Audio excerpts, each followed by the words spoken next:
I want to welcome everyone to Leominster Access Television. My name is Bob Saudelli, and I'll be interviewing Mr. Gilbert Trembley today.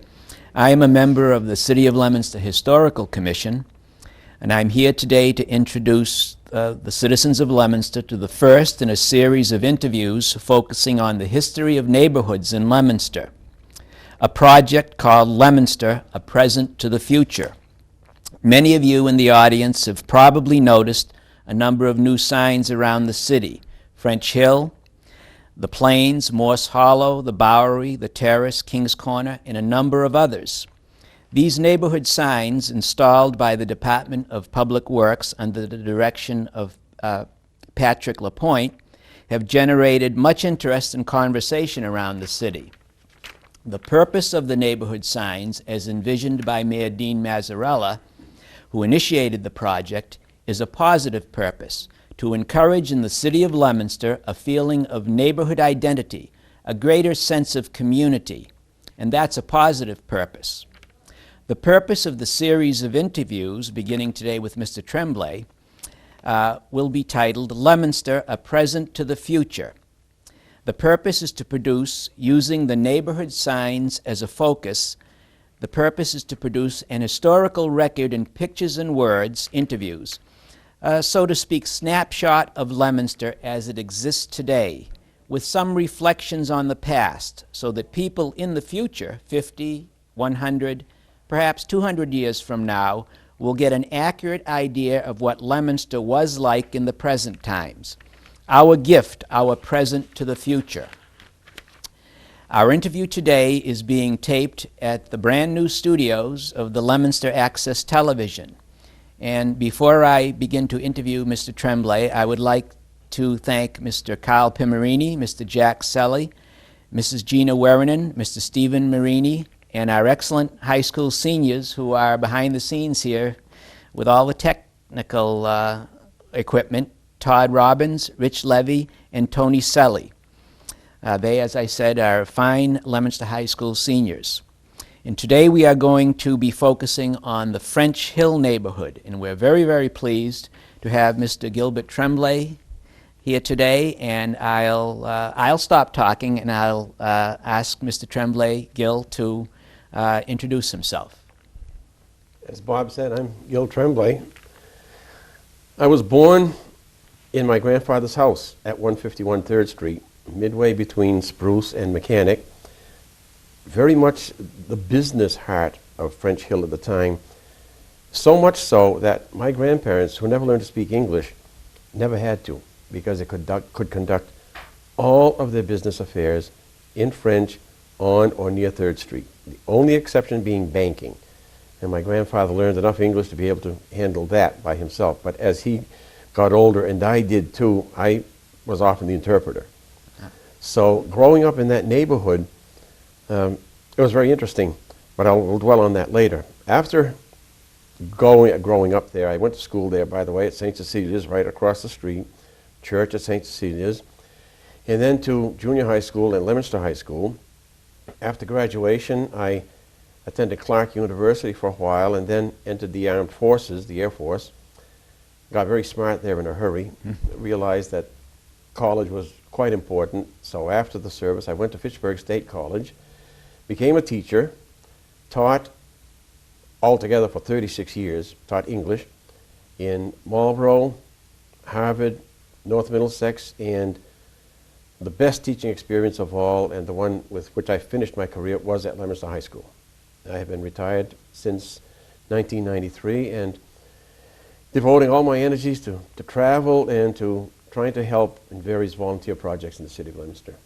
Thank you, Gil, for that biographical information and that background. You mentioned that, of course, your connection is to the French Hill neighborhood. You were born in Leominster and you grew up, spent your childhood there. Was there you mentioned St. Cecilia's Church and St. Cecilia's School. Were those the sort of the focal point of the neighborhood, or the center of the neighborhood? They were, as far as I was concerned. And I like to tell the story about my grandmother, who was very religious. And anytime she saw somebody walking down 3rd Street, Didn't matter what day it was, what time of day it was. If they were heading toward Mechanic Street, they were on their way to church. And if they were heading toward Spruce Street, they were on their way back from church. And that's how central it was. Frankly, as a child, church was not that central, but the school was, because it was a big schoolyard, and there was always activity there. I don't ever recall a time growing up when I didn't have anything to do. There were always a lot of kids around, and there was always a lot of fun. We played games, we played sports, we did all the things kids do. But within your neighborhood? Very much so. Did you see many kids from other neighborhoods, other sections of town? No, except rare occasions, like there was a swimming pool at the end of Spring Street down in Whitney Field, and kids from other areas of the city would come to the swimming pool. But basically, it was the same kids that I saw in school that I saw in the neighborhood. So it's far different from today, where the kids, and it's progress, the kids mix in school and see kids from children, young people from all parts of the city. But in those days, you pretty much stayed within your own, the confines of your own neighborhood. Was that because there weren't cars, or what do you think was the reason for that? No, it wasn't horse and buggy. Right. There were cars. But no, I guess it's just because it was like a little village, and everything centered around that. And that was good in many ways, because you certainly couldn't get away with anything, because everybody knew you. And if you did something, by the time you got back home, your father knew what had happened already and greeted you with the news. So you learned to behave. We did venture forth, go to the movies and things like that, but not into other neighborhoods. It was very different. Less transportation for sure, but yeah, very different. You mentioned how it was different, and you pretty much stayed within the confines, the bounds of the streets or the neighborhood. Today we go to the supermarket, we may go to the mall, various supermarkets. Was there a particular, or were there a number of little stores where people would socialize or go grocery shopping in those days? Was that the way it was then? It was. There was a small First National store on the corner of Spruce and 3rd. There was a small meat market on 3rd Street, and there was a grocery store on 3rd Street. In fact, 2 small grocery stores. And everything was so personal that I could go to those stores as a little boy, 5, 6 years old or so, and pick up things either for my grandparents or my parents. We all lived in the same house. And just tell the store man, my grandfather will pay you tomorrow or whatever. And it was as casual as that. As far as hangout, just a little further up the street, there was Lamont's drugstore. And I remember as a young kid seeing the teenagers there, looking forward to the day when I could buy milkshakes or Cokes on my own. Looking forward to that. When it came, it was not that big a deal. There was a soda fountain. Those were the soda fountain. It was fountain soda days. fountain, that's Actual right. soda fountain. Actual soda fountain. I remember that. I remember that from my area of town. This was in the days when all these various leagues, Little League and so on, that we have today, Babe Ruth League, various activities for kids, many of which are wonderful. But in those days, you said that the kids used to make their own, they'd play their games, pick up teams and so on within the neighborhood. Was there a particular field or an empty lot or something? Yeah, there was. The one we played at was on literally a sand lot behind Laurel Street and behind St. Cecilia's Rectory. And it was a sand pit. And kids would gather there, and we would just make up baseball games, pick up sides, and you learn to play every position, never mind how well. And you learned how to play the game because the older kids would teach you.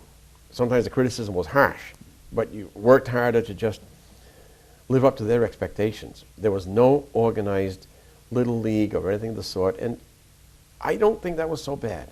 There was no pressure. You just went out and played, and that was it.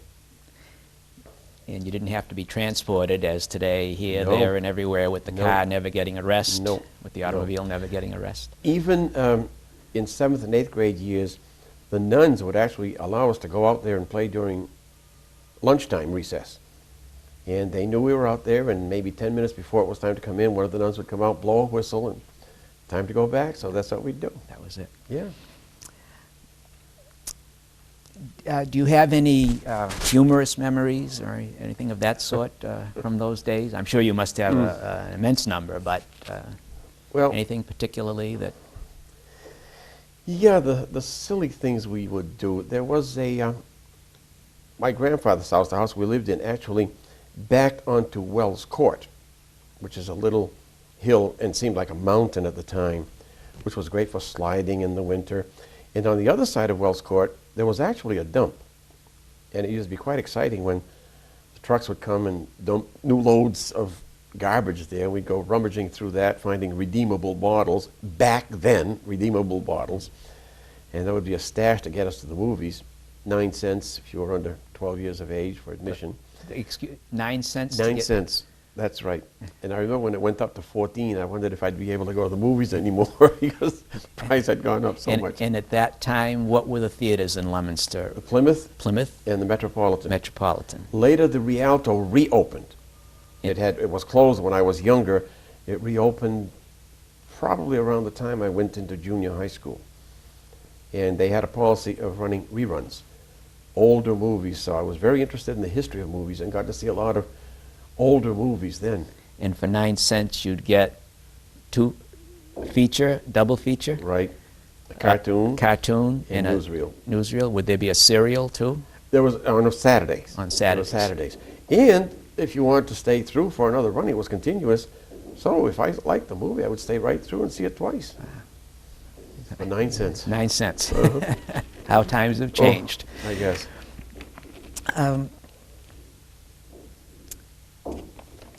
I could tell you some more humorous things, too. In the wintertime, when the city would pick up the snow off the streets, they would dump it in this place where we played baseball in the summer. And it was great fun to climb all over these mounds of snow. We called it going to the mountains. And Ernie Capone remembers doing that, too, coming over, crossing Mechanic Street from his home on Walker Street and playing in the mountains. Now, Walker Street would have been in another neighborhood? It was, because it was on the other side of Mechanic Street.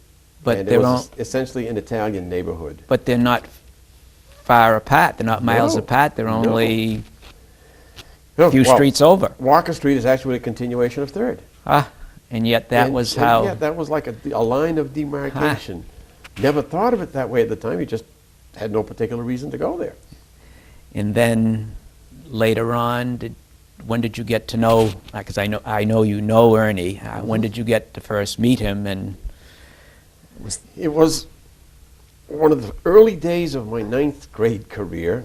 I was walking to school. I had met Ernie in school by that time. At Leominster Senior High? No, 9th grade was at junior high school. Junior high, Gallagher, May A. Gallagher Junior. At that time, May A. Gallagher was the principal, not the name of the school. Oh. The school was just Leominster Junior High School. And so I was in the same classes as Ernie. And maybe the 3rd or 4th day, walking up 3rd Street to Mechanic to head up to town, I see Ernie coming the other way. And we met there and walked up to school and struck up a friendship which has persisted to this day. But it was interesting that we lived that close to one another and yet never really connected until we went to the junior high school, where all the kids in the city were mingled into one school. And that was an eye-opener, because all of a sudden I got to know non-Catholics for the first time. They weren't dangerous. In fact, they were nice kids. The girls were every bit as smart and as nice as the girls on French Hill. It was a very broadening experience for me. I was very happy there. Loved it. Yeah, great. It's interesting that Gallagher Junior High, the school which I attended in junior high, is now no longer a junior high. It's the city. It's the district courthouse, and it's the offices of the superintendent of schools and some other city offices too. So, how things have changed through the years. Well, every school I attended in Leominster is now closed. Yeah. And we have new schools. We have new schools. We have new That's right. schools. We have some schools. So that this is one of the things. I'm getting a little off subject, but it's related. The Leominster Historical Commission. There is so much. There's an immense. If you're interested in Leominster and the history of Leominster, there's so much history, and both the Historical Commission is very much interested in Leominster history, and I know you're a member of the Leominster Historical Society, which is a wonderful organization and interested in Leominster history. So for those people, citizens of Leominster who are interested, there's these organizations. I know the Historical Society needs volunteers, and Yes, indeed. you have time and interest. There's so much to learn about the fascinating, really, history of Leominster. You mentioned Whitney Field, and in my younger days when I worked for the Recreation Department in the summers, Whitney Field, which is down by, now it's the backside of Searstown, there were 2 swimming pools. There was a very, very active summer program as part of the Leominster Recreation Department, and those swimming pools, very well maintained, were there when I was there and worked in the, would have been in the 1960s. And now they're no longer there. And but was that a place that the kids played with? Were the pools there when you were growing up? Yes, they were. And it was very, very popular in the summer. Very popular. And that whole area was, we loved to go down there. We would go down the embankment, either at the end of 3rd Street, 2nd Street, 4th Street, whatever, follow Monoosnock Brook, cross Monoosnock Brook, where there was a great big marsh, Whitney's Marsh, if you want to call it that. But Searstown It is is there now now. Searstown. Now That's it's right. It Searstown, is now but then it Searstown. was That's right. a It was- marsh. And during World War II, Victory Gardens were there. Ah, My father had a Victory Garden. My grandfather had a Victory Garden. I learned that gardening is hard work. And later on, they laid out a primitive baseball field there too. And one of the priests at St. Cecilia's put together a league of kids from that neighborhood. That was Father Denome in his first visit with St. Cecilia's Parish. So that would have been 1947, 48 or thereabouts. yeah, shortly after World War That's II. right, just after World War After II. World War II. Yeah. Fascinating. Yeah. So much, you know. Oh, so much, one yes. little anecdote leads to another. You mentioned we're talking about World War II. The reference to that. You would have been about how old during that time? I was 8 and a half when Pearl Harbor happened. And I happen to remember Pearl Harbor vividly because that afternoon my father took me to the Plymouth Theater to see Sergeant York. And I was 8 years old. War scenes were I was very impressionable. It had quite an effect on me. We came home and my mother told us about Pearl Harbor. And my first thought was, Daddy, do you have to go? And I was really frightened about that. He never did go because he was always just old enough. As they kept raising the bar, he was a little bit older all the time, so he didn't. But my uncle did serve in the Army. And those were the days of the draft, or Yes. the volunteer and draft. You could volunteer and also Yes. the draft. Everybody had which- to register with Selective Service Right. when they turned 18. Right. I had to when I turned 18. As I did too. You too, yeah. And I think, and I don't want to be quoted on this, but I think that all males, even today, still have to register, but I'm not sure. Maybe females too. I don't And know. I don't know. It's different here. Equal rights. In 2003, that's when we're Yeah. taping this. Is there anything else particularly that vividly stands out in your mind, your reflections on growing up in French Hill that you would like to share with us today? Well, I've thought about that a lot, and as kind of referred to early, it was very secure, very safe. It was a village. At the same time, it was limiting. And I remember when I went to junior high school, as I said, it opened up so many things to me. But I'll tell you, growing up on French Hill, growing up in Leominster was a pleasure. I look back on it with nothing but happy thoughts and memories, and wouldn't have done it any other way. Well, Gil, I think that I can't think of a better way to end this interview than with what you have just said, your final words, that I can't add a thing to that. We thank you very, very much for your being here today and for our our little snapshot of French Hill. And again, we thank Leominster Access Television and our fine interns from Leominster High for all their expertise. My pleasure. So thank you very, very much, Gil. You're welcome. Thanks.